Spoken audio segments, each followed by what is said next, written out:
everyone, my name's Danielle and welcome to Board Game Bakes. This week, instead of making a dessert that looks like the game, we're actually going to make food that's meant to pair with the game. This week we're featuring Crimes and Capers, Lady Leona's Last Wishes, and Renegade actually reached out to me to try and develop some food for this game.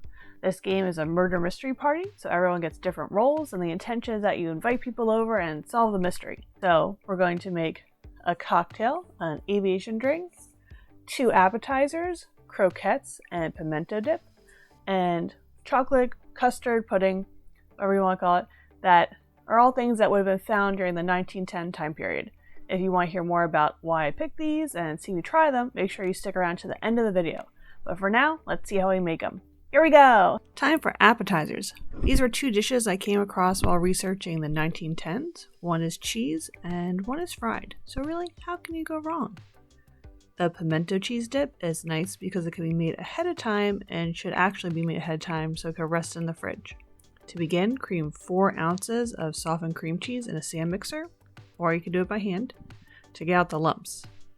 Then add in the rest of the ingredients, which include a 1/4 cup mayonnaise, 1/8 teaspoon onion powder, 2 ounces of diced pimento peppers without the juice, a 1/2 cup shredded white cheddar cheese, and 1 cup shredded cheddar cheese. Give it a good mix. Now this only used half the jar of pimentos because I didn't really think I need this full recipe, but if you're having a large group over, you could definitely double the recipe and use all the pimentos. Once it's all mixed together, season to taste with salt and pepper. You could always add more mayonnaise before serving it if you want it to be looser. And either way, you want to take the mixture now and put it in a Tupperware, or you could put it right into the serving container, cover it, and put it in the fridge. And they recommend taking it out a half hour before you're ready to eat it so it can soften up a bit. At some point before you host your murder mystery party, have mashed potatoes for dinner during the week. That's the easiest way to have extra mashed potatoes. Or you could just whip up a batch of fresh mashed potatoes for this recipe. I had these mashed potatoes earlier in the week, and as an added bonus, they already had cheese in them. So obviously you could put cheese in your mashed potatoes or whatever else you want to have as a tasty addition. Now you just need standard frying ingredients, which would be flour, egg, a breadcrumb mixture. I used a mixture of panko and Italian breadcrumbs, and frying oil. Take a tablespoon cookie scoop and shape that blob, into 2-inch logs. Roll them in flour, then the whisked egg, and finally the breadcrumbs, which sounds easier than it is because this thing really wants to fall apart. Repeat this for all of your potato logs. Next, or during the previous step, heat up your oil. I used some solidified Crisco, and you want to heat that to 365 degrees Fahrenheit.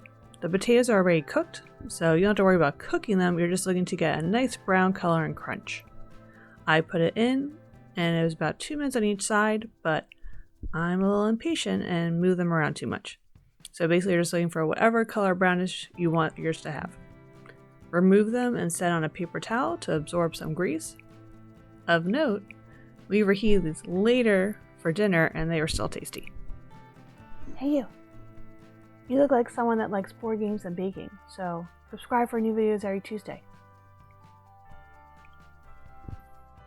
Alright folks, when Danielle asked me to figure out what cocktail to make for a 1918 dinner, I really wasn't certain. I knew I'd want to use some form of gin, as that was very popular in the early 1900s.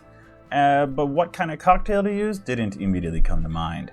After a little bit of research, I realized that the Aviation, which was written about in 1916 and then later on, would have probably been a cocktail that was rounding the bends at those times, would have been maybe a popular drink to serve guests if you had the right ingredients capable to do so. Today we'll be using American gin, primarily because I don't like London dry gin, but also because I thought it'd be a little more tongue-in-cheek if we used Aviation gin to make an aviation. First thing you're going to do, squeeze enough lemon juice so that way you kind of have 3/4 of an ounce for your drink. And there we go, lemony hands, nice and fresh. So, fill your shaker up with some ice. If you're fancy and have some big cubes and can crush them right, go ahead and do so. This is just some ice cubes for me. Next, you're going to need 3/4 of an ounces of lemon juice. Put that in, close enough, sure, looks good. You're going to need 1/2 ounce of maraschino liqueur, or whatever brand you prefer. Next, 2 ounces of your gin. If you have London Dry and you like it, go ahead and use it. That would be most authentic. but any gin should do just fine. Finally, the main ingredient of the affair, creme de violet. This is kind of not your average ingredient, so if you can't find it, don't make an Aviation. You kind of need it to make it authentic. And here I'm actually adding a bar spoon of simple syrup just to help cut through things a little bit, prefer it to help things. And shaky, shaky, shaky. Oh, okay. Okay, we're shaking. All right, Ben. Enough with the shaking. It's done. There we go. All right, and here you go. Just put a capper on that and pour it out, just keeping the ice back. And there's your Aviation. Nice, purplish blue sky color, just what you're looking for. A little dry, a little herby, a little flowery. It's actually quite delicious, if that's your kind of thing. Enjoy. I don't know about you, but I grew up with pudding from a plastic cup or a package, so I'm excited to try this chocolate custard. The recipe I found closest to 1919 only had cornstarch as a thickener and no egg, and the one before that was only egg with no cornstarch, so this one I'm kind of being in between both of those. To begin, add a half a cup of sugar and 4 egg yolks in a large bowl. Here's the fun, as in not actually fun part. Use a grater to get the pieces of 2 ounces of sweet chocolate as tiny as possible, and this makes it easier to melt. While you're grating, you can start heating up your milk, which you want to get till it's just starting to form a film and bubble. Gradually add that to your egg mixture. While you're doing this, it's important to constantly mix and slowly add the hot liquid so you don't scramble your eggs. Return your mixture to your pot and continue cooking. Okay.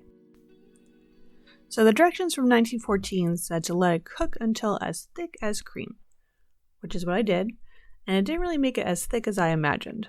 But I was not alive in 1914, so I'm not sure if that was their intention or whether I just understood their directions differently. But I'm going to turn it over back to my husband for a way to change this into a thicker pudding. Alright folks, so you came back the next day for your dinner party and you found out your custard's not set.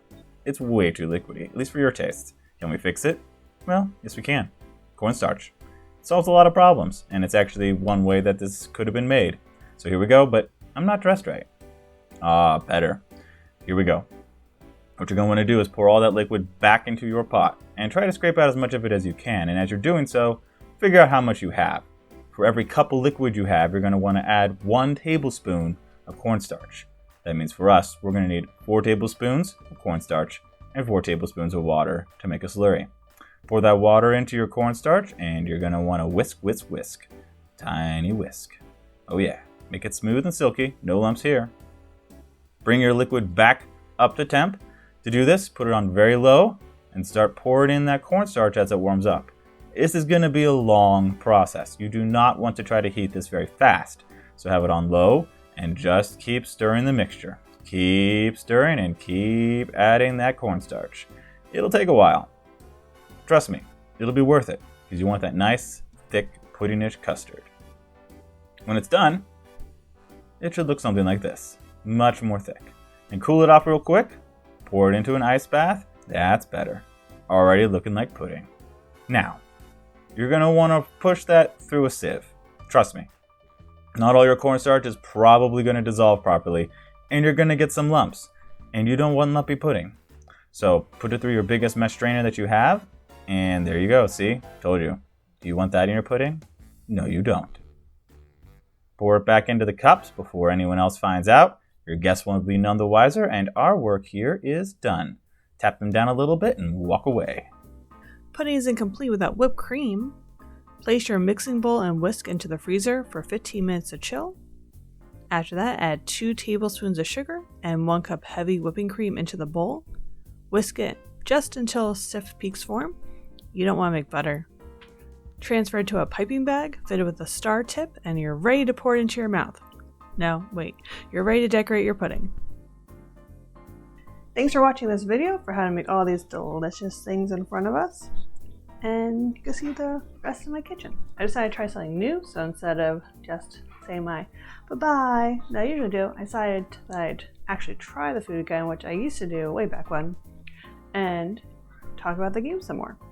So first, this week's features game is from Crimes and Capers, and it is Lady Leona's Last Wishes, which I must admit since I got this last week. I haven't had a chance to play it yet, but I'm really excited to try it out. It's a murder mystery game. So in the game, someone gets to be the hostess and you invite all your friends over, and then everyone gets their own little journal of things, and you go through, and eventually you get a cool code that unlocks the box, and then based on the information in the box, you're able to figure out where the money goes and solve the mystery. So we'll go through all of them a little bit. So all these are supposedly things that you could find in the 1910s. First is the pimento cheese. So a lot of people think this is just a southern thing, which I'm from up north, so I'd honestly never heard of it before. Maybe I just live under a rock. But it actually had its origins in New York, and it just became popular when food packaging became popular, so you could get pimentos from Spain, and they'd actually just mix it with cream cheese, which is why I picked a recipe that had cream cheese in it. So I'm excited. It looks pretty good.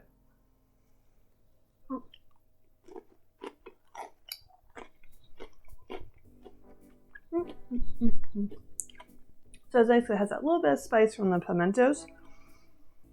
The way I did it, it's a little thicker because I probably like to dip the crackers in it. If you want to, when you're putting it out, you can mix it with some mayonnaise so it's a little lighter. Or you could use this, and I heard it's got it on grilled cheeses. I don't know about you, but when my family has potatoes, I love mashed potatoes a lot. So I'll tend to make more potatoes than I should, and I'm not really sure what to do with them. So since you're able to just do potatoes a different way, this was popular also in the 1910s. So inside it's all tasty and looks like mashed potatoes. How can you go wrong with frying mashed potatoes? When I was looking this up, that there's various types of custards that they did. So the one that was closest to 1919 had no eggs and just cornstarch, which seemed to kind of miss the custard part for me. So this is a mixture of using the eggs and using the cornstarch to give it its gel-like consistency. And you just need homemade whipped cream.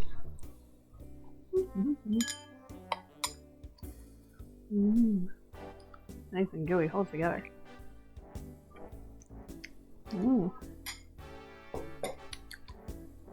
It definitely tastes the cocoa flavor in there, and the whipped cream. It's smoothie and delicious.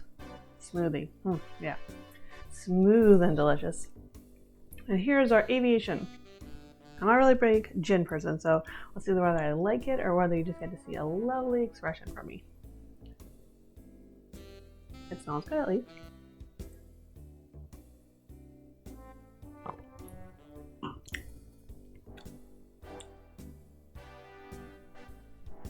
It's okay. As I said, I'm not really a gin person, but I didn't spew it out, so that's a good sign, right? So if you decide that you want to host your own Crimes and Capers murder mystery party, these are all things that you can prepare to be thematic. Obviously, you don't have to make all of them. You could just mix and match and wherever floats your boat. But I'm excited to give this a try, and I'm excited to make these things again for my friends so I can have a fun thematic evening. Thanks for watching another episode of Board Game Bakes. While you're here, click subscribe below. I have new videos every Tuesday, so make sure you come back and check it out. Keep playing games and keep them sweet. Bye!